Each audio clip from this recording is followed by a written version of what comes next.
பம்பாய் கொள்ளையர்கள் பை சத்யஜித் ரே. அத்தியாயம் 7. உங்களை ஒரு சில கேள்விகள் கேட்டா தப்பாக எடுத்துக்கொள்ள மாட்டீர்களே என்று லால்மோகன் பாபுவிடம் கேட்டார் ஃபெலுடா. 10 நிமிடங்களுக்கு முன்புதான் சிவாஜி கோட்டையிலிருந்து எங்களது ஓட்டலுக்கு திரும்பியிருந்தோம். நாங்கள் வெளியே சென்றிருந்த போது யாரோ லால்மோகன் பாபுவிற்கு போன் செய்ததாகவும், ஆனால் தனது பெயரையோ அல்லது எந்தவித தகவலையோ சொல்லவில்லை என்று ஓட்டலின் வரவேற்பாளர் எங்களிடம் தெரிவித்தார். அது புலாக்காகத்தான் இருக்க வேண்டும். அவ்வப்பொழுது என்னை தொடர்பு கொள்ள முயற்சித்திருக்க வேண்டும். அது வேறு யாராகவும் இருக்க முடியாது என்றார் லால்மோகன் பாபு. இப்பொழுது அவர் ஃபெலுடாவை நோக்கி திரும்பிக் கொண்டே சொன்னார். போலீஸின் விசாரணையே என்னால் சமாளிக்க முடிந்து வெற்றிகரமாக வெளிவர முடியும் என்றால் உங்கள் கேள்விகளுக்கு நான் ஏன் பயப்பட வேண்டும்? நல்லது. சன்யாலின் முழு பெயர் உங்களுக்கு தெரியாது இல்லையா? இல்லை. அதை நான் அவரிடம் கேட்கும் வாய்ப்பு கிடைக்கவில்லை. அவரை பற்றி கொஞ்சம் விவரிக்க முடியுமா? அதுவும் முழுமையான தெளிவான விவரம் வேண்டும். உங்களது புத்தகங்களில் நீங்கள் பயன்படுத்துவது போன்றே ஏனோ தானோவென்று விவரங்கள் அல்ல. லால்மோகன் பாபு தொண்டையை கனைத்து கொண்டு புருவத்தை சுருக்கினார். அவரது உயரம், அதாவது மற்ற அனைத்திற்கும் முன்னதாக ஒருவரது உயரத்தையா நீங்கள் எப்பொழுதும் எடுத்துக்கொள்வீர்கள்? ஆமாம், வழக்கமான உயரத்தை விட கூடுதலான உயரமா குறைந்த உயரமா என்றுதான் பார்ப்பேன். சன்யால் மிகவும் குள்ளமானவரா? இல்லை. நல்ல உயரமா? இல்லை. அப்படியென்றால் அவரது உயரத்தை பற்றி இப்பொழுது பேச வேண்டாம். அவரது முகத்தை பற்றி கூறுங்கள். நான் அவரை மாலை மறையும் வேளையில்தான் பார்த்தேன். எனது வரவேற்பு அறையில் இருக்கும் பல்பு அவ்வளவு பிரகாசமானதல்ல, வெறும் 40 வாட்ஸ் தான். அதை பற்றி கவலைப்படாதீர்கள். உங்களுக்கு நினைவில் இருப்பதை சொல்லுங்கள்.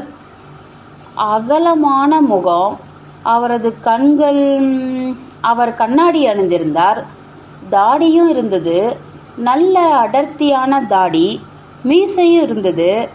அது அவரது தாடியோடு சேர்ந்திருந்தது. அதாவது பிரெஞ்சு தாடி என்பார்களே, அதை போலவா? இல்லை இல்லை, அது வேறு மாதிரியாக இருந்தது என்றுதான் நினைக்கிறேன். அது அவரது கிருதாவுடன் சேரும்படி இருந்தது. நல்லது, மேலும் சொல்லுங்க. அவரது முடி கருப்பும் வெள்ளையும் கலந்த முடி. அப்படித்தான் இருந்தது. வலது பக்கம், இல்லை இல்லை, இடது பக்கம் வகிடு எடுத்து வாரியிருந்தார். பற்கள் மிக சரியாக இருந்தன, பொய்ப்பற்களாக தோன்றவில்லை. குரல் ரொம்ப ஆழமாகவோ அல்லது மெல்லிய குரலாகவோ இல்லை, நடுத்தரம் என்றே கூறலாம். உயரம் ஏற்கனவே சொன்னனே, நடுத்தர உயரம். அவர் ஏதோ ஒரு ஃபோன் நம்பர் உங்களிடம் கொடுத்தாரே, பம்பாயில் உள்ள அவரது நண்பரின் எண் என்று அவர் உங்களிடம் சொல்லவில்லையா? அந்த நண்பர் எப்படி? உதவி செய்யக்கூடியவரா? ஆமாம் ஆமாம், அதை பற்றி சுத்தமாக மறந்துவிட்டேன். இதை போலீஸிடம் சொல்லியிருக்கலாம். அந்த இன்ஸ்பெக்டர் என்னிடம் அத்தனை கேள்விகளை கேட்டபோது கூட நான் அதை சுத்தமாக மறந்துவிட்டேன். அதை பற்றி கவலைப்படாதீர்கள். இப்பொழுது என்னிடம் சொல்லலாம். கொஞ்சம் பொறுங்கள், இதோ பார்க்கிறேன் என்று சொல்லிவிட்டு லால்மோகன் பாபு தனது பர்ஸை திறந்து நீல நிறத்தில் மடிக்கப்பட்டிருந்த ஒரு காகிதத்தை வெளியே எடுத்தார். ஃபெலுடா அதை கவனமாக ஆராய்ந்தார். ஏனென்றால் அது சன்யாலின் சொந்த கையெழுத்தில் எழுதியிருந்தது. பிறகு அந்த காகிதத்தை தனது பர்ஸில் வைத்தவாறே என்னிடம் சொன்னார். தோப்ஷே, இந்த நம்பருக்கு தொடர்பு கிடைக்குமா என்று பாரு. ஆப்ரேட்டரிடம் சொல். இதோ அந்த எண் 253418. நான் ஃபோனை எடுத்து ஆப்ரேட்டரிடம் பேசினேன். பின்பு ஃபோனை ஃபெலுடாவிடம் கொடுத்தேன். ஃபெலுடா பேசினார். ஹலோ மிஸ்டர் தேசாயுடன் தயவு செய்து பேச முடியுமா? விசித்திரம்தான் இது. அந்த எண்ணை தேசாய் என்று எவரும் பயன்படுத்தியதே இல்லை. மறுமுனையில் பேசியவர் பெயர் பரேக். அவர் இதே எண்ணை கடந்த 10 வருடங்களாக பயன்படுத்தி வருவதாக கூறினார். ரிசீவரை கீழே வைத்தவரை ஃபெலுடா சொன்னார், லால்மோகன் பாபு, உங்களது அடுத்த கதையை சன்யாலுக்கு விற்பதை மறந்துவிடுங்கள். அந்த ஆள் நிச்சயமாக சந்தேகத்துக்குரியவனாகத்தான் இருக்கிறான். அதே போல அவன் உங்களிடம் கொடுத்த பாக்கெட்டும் கூட சந்தேகத்திற்கு உரியதுதான். லால்மோகன் பாபு தலையை சொரிந்து கொண்டே பெருமூச்சு விட்டார்.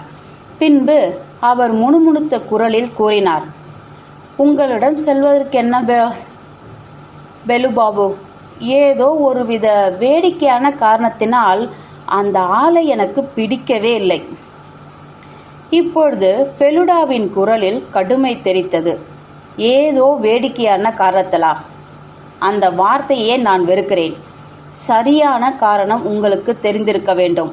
அதை வேடிக்கை என்று ஒதுக்கிவிடாதீர்கள். அதை விளக்குவதற்கு முயற்சி செய்யுங்கள். சன்யாலை உங்களுக்கு ஏன் பிடிக்கவில்லை? ஃபெலுடா தன்னிடம் கடுமையான குரலில் பேசியது பற்றி லால்மோகன் பாபு கவலைப்படவில்லை. அது அவருக்கு நன்கு பழக்கமான ஒன்றுதான். இன்னும் சொல்ல போனால் அவரது தவறுகளை சுட்டிக்காட்டிய ஃபெலுடா தயங்குவதே இல்லை என்பதால் தான் தனது எழுத்து திறன் பெருமளவிற்கு முன்னேறியிருக்கிறது என்பதை முதலில் ஒப்புக்கொள்வது அவர்தான். அவர் இப்பொழுது நிமிர்ந்து உட்கார்ந்து கொண்டு சொன்னார், முதலில் அந்த ஆள் பேசும்போது என்னை நேருக்கு நேராக பார்த்து பேசவில்லை. இரண்டாவதாக அவன் மிகவும் தாழ்ந்த குரலில் பேசினான். ஏதோ ரகசிய திட்டம் ஒன்றை என்னிடம் விவாதிப்பதை போல் பேசினான். அவ்வளவு தாழ்ந்த குரலில் பேசுவதற்கு என்ன அவசியம் இருக்கிறது? மூன்றாவதாக அவரது குரல் மங்கியது. அடுத்த ஒரு சில நிமிடங்கள் லால்மோகன் பாபு எவ்வளவுதான் தீவிரமாக யோசித்து பார்த்தாலும் மூன்றாவது காரணத்தை மட்டும் அவரால் நினைவுக்கு கொண்டு வர முடியவில்லை. லோட்டஸ் தியேட்டரில் மாலை காட்சி 6:30 மணிக்கு துவங்க இருந்தது. எனவே நாங்கள் 6 மணிக்கு புறப்பட்டோம். நானும் லால்மோகன் பாபுவும் மட்டுமே காருக்கு சென்றோம். ஃபெலுடா தனக்கு வேலை இருப்பதாக சொல்லிவிட்டார். அவரது நீல நிற குறிப்பேடு ஏற்கனவே பையில் இருந்தது, வெளியே வந்திருந்தது. எந்த வேளையில் அவர் தீவிரமாக இருப்பார் என்று நான் சொல்ல வேண்டிய அவசியம் இல்லை. லோட்டஸ் தியேட்டர் ஹோர்லியில் இருந்தது. நாங்கள் அங்கேதான் போக வேண்டும். லால்மோகன் பாபு கொஞ்சம் கலக்கத்துடன் இருந்ததாகவே தெரிந்தது. கோஷால் எந்த மாதிரியான டைரக்டர் என்பதை நாங்கள் பார்க்கவிருந்த திரைப்படம் நிரூபித்துவிடும். அவர் என்னிடம் சொன்னார், அதையும் பார்த்து விடுவோம். அவரது 3 படங்களும் ஒன்றன் பின் ஒன்றாக வெற்றி படங்கள் என்றால் அவ்வளவு மோசமாக இருக்காது என்றுதான் நினைக்கிறேன். நீ என்ன நினைக்கிறாய் தபேஷ்? நான் என்ன சொல்ல முடியும்? அவர் சொன்னதையே நினைத்துதான் நான் என்னை சமாதானப்படுத்தி கொண்டிருந்தேன். மிஸ்டர் கோஷால் மேனேஜரிடம் சொல்ல மறந்துவிடவில்லை. ராயல் சர்க்கிளில் எங்களுக்காக 3 இடங்கள் ஒதுக்கப்பட்டிருந்தன. இருந்தாலும் நீண்ட நாட்களாக தொடர்ந்து ஓடிக்கொண்டிருக்கும் படம் என்பதால் அரங்கத்தில் நிறைய இருக்கைகள் காலியாகத்தான் இருந்தன. எவரோ ஒருவருக்கும் கடுமையான தலைவலியை ஏற்படுத்தும் வகையான படம்தான் தீரந்தச் என்பதை இடைவெளிக்கு முன்பாகவே நாங்கள் நன்றாக உணர்ந்து கொண்டோம். அந்த இருட்டிலேயே லால்மோகன் பாபுவும் நானும் ஒருவரை ஒருவர் பார்த்து கொண்டோம். எனக்கு சிரிக்கவும் தோன்றியது. எனினும் ஜெட் பகதூர் படத்தின் எதிர்காலத்தை பற்றி நினைத்து ஒவ்வொரு முறையும் எனக்கு கவலை ஏற்பட்டது. லால்மோகன் பாபு என்ன செய்ய போகிறாரோ? இடைவேளையின் பொழுது விளக்குகள் எரிய துவங்கியதும் லால்மோகன் பாபு பெரும் மூச்சு விட்டார். மிகுந்த கரிசனத்துடன் அவர் சொன்னார், புலாக், நாம் இருவரும் ஒரே நகரத்தின் ஒரே பகுதியிலிருந்து வந்தவர்கள். பல ஆண்டுகளாக நீ செய்ய கற்றுக்கொண்டது இதைதானா? பின்பு சற்று இடைவேளைக்கு பிறகு அவர் என் பக்கம் திரும்பி சொன்னார், புலாக் துர்கா பூஜையின் போது ஒவ்வொரு வருடமும் ஒரு நாடகத்திற்கு ஏற்பாடு செய்வான். எனது நினைவிற்கு எட்டிய வரை அவன் பிகாம் தேர்வில் தோல்வி பெற்றான். இப்படிப்பட்ட நபரிடமிருந்து வேறெதை எதிர்பார்க்க முடியும்? மீண்டும் விளக்குகள் மங்கத் தொடங்கியதுமே நாங்கள் அரங்கத்தை விட்டு வெளியேறினோம். அரங்கத்திற்கு வெளியே புலாக் கோஷலோ அல்லது அவரது ஆளோ காத்திருக்கக்கூடும் என்று நான் மனதிற்குள் பயந்தேன். ஆனால் வெளியே யாரும் இல்லை. லால்மோகன் பாபு முடிவு செய்திருந்தார். என்னை கேட்டால் இந்த படம் முதல் தரமான படம் என்றுதான் சொல்லப் போகிறேன். தபேஷ், உண்மையை சொல்வதென்றால் கோரேயிடமிருந்து அந்த சலவை நோட்டுகளை மட்டும் நான் வாங்கியிருக்காவிட்டால் எனக்கு மனம் முறிந்திருக்கும். அந்த தியேட்டருக்கு எதிரே இருந்த பூங்காவில்தான் எங்களது கார் நிறுத்தப்பட்டிருந்தது. லால்மோகன் பாபு உடனடியாக காரை நோக்கி நடக்கவில்லை. பதிலாக அருகில் இருந்த சிறிய கடை ஒன்றை நோக்கி அவர் நடந்தார். அந்த கடையில் 1 பாக்கெட் காரம், 2 பாக்கெட் பிஸ்கெட், 6 ஆரஞ்சு பழங்கள், 1 பாக்கெட் எலுமிச்சை மிட்டாய்கள் ஆகியவற்றை வாங்கி கொண்டார். பின்பு அவர் என்னிடம் சொன்னார், ஹோட்டல் அறையில் இருக்கும்போது சில நேரங்களில் எனக்கு மிகுந்த பசி ஏற்படுகிறது. அப்பொழுது இவை உதவியாக இருக்கும். நாங்கள் காருக்கு திரும்பி வந்தோம். எங்கள் கைகளில் பாக்கெட்டுகள் நிரம்பி வழிந்தன.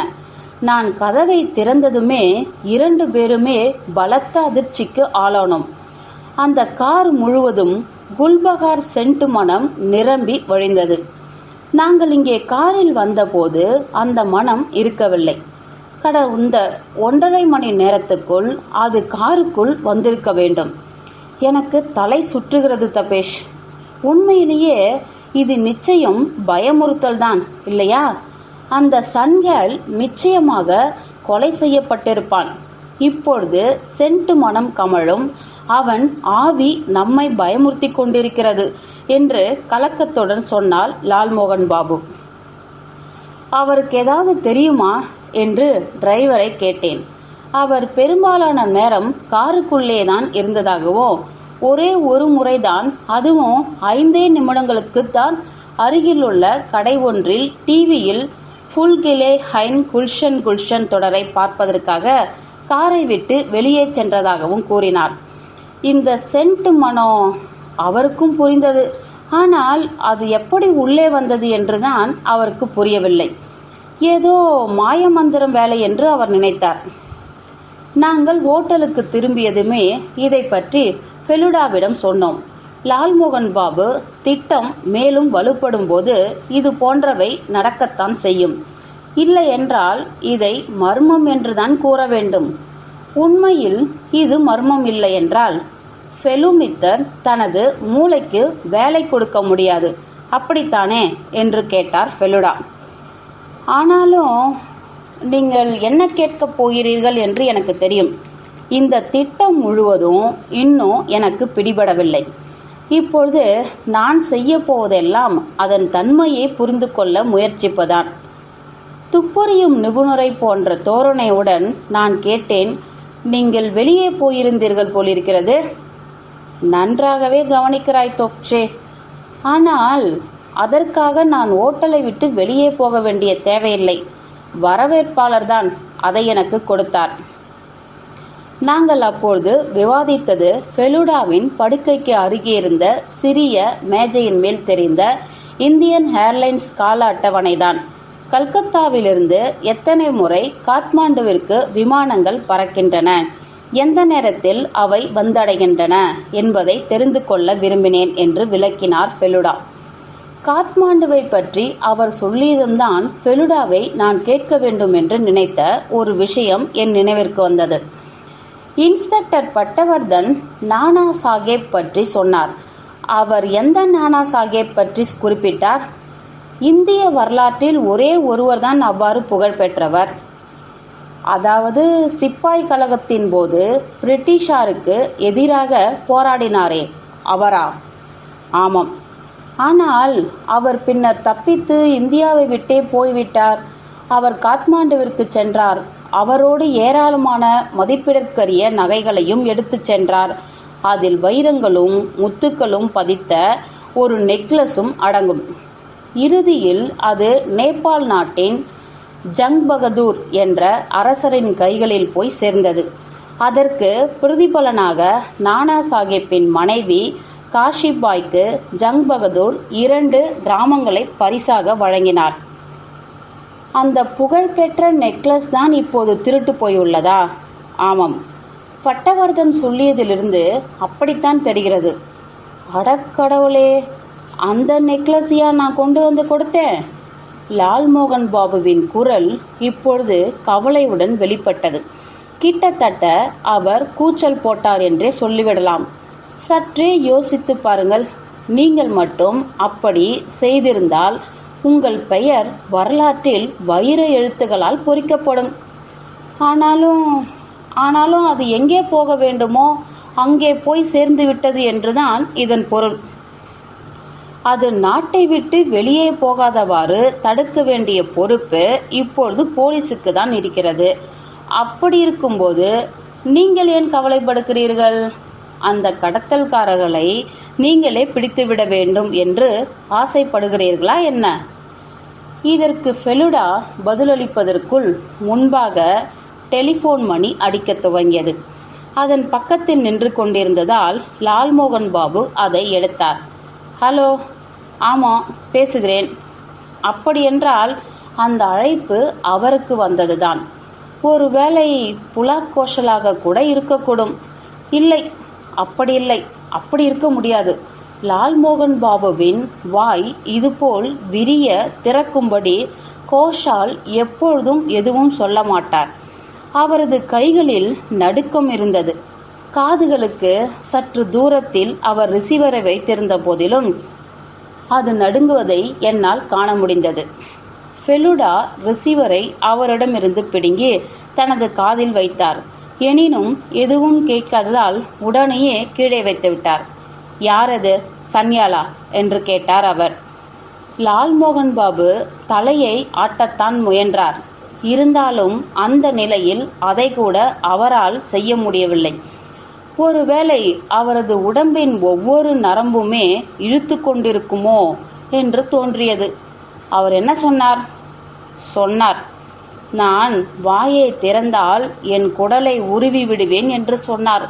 இதை சொல்வதற்கே அவர் தன்னைத்தானே குலுக்கியபடி மிகுந்த முயற்சி செய்ய வேண்டியிருந்தது.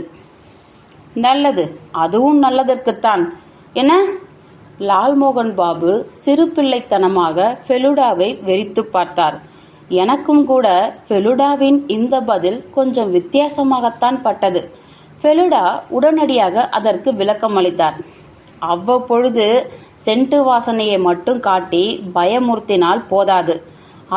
அது மட்டுமே ஒரு வழிகாட்டியாக இருக்க முடியாது. சன்யாலே பம்பாய்க்கு வந்திருக்கிறாரா அல்லது அந்த சென்ட்டை இங்கிருக்கும் வேறு யாரோ பயன்படுத்துகிறார்களா என்று தெரியவில்லை. இப்பொழுது எனக்கு உறுதியாக தெரிந்துவிட்டது. ஆனாலும் அவர் ஏன் என்னை துரத்த வேண்டும் என்று லால்மோகன் பாபு அழுங்குரலில் கேட்டார். அது மட்டும் எனக்கு தெரிந்திருந்தால் அப்புறம் மர்மம் என்று எதுவும் இருக்காது லால்மோகன் பாபு. இந்த கேள்விக்கு உங்களுக்கு விடை தெரிய வேண்டும் என்றால் நீங்கள் கொஞ்சம் பொறுமையாகத்தான் இருக்க வேண்டும்.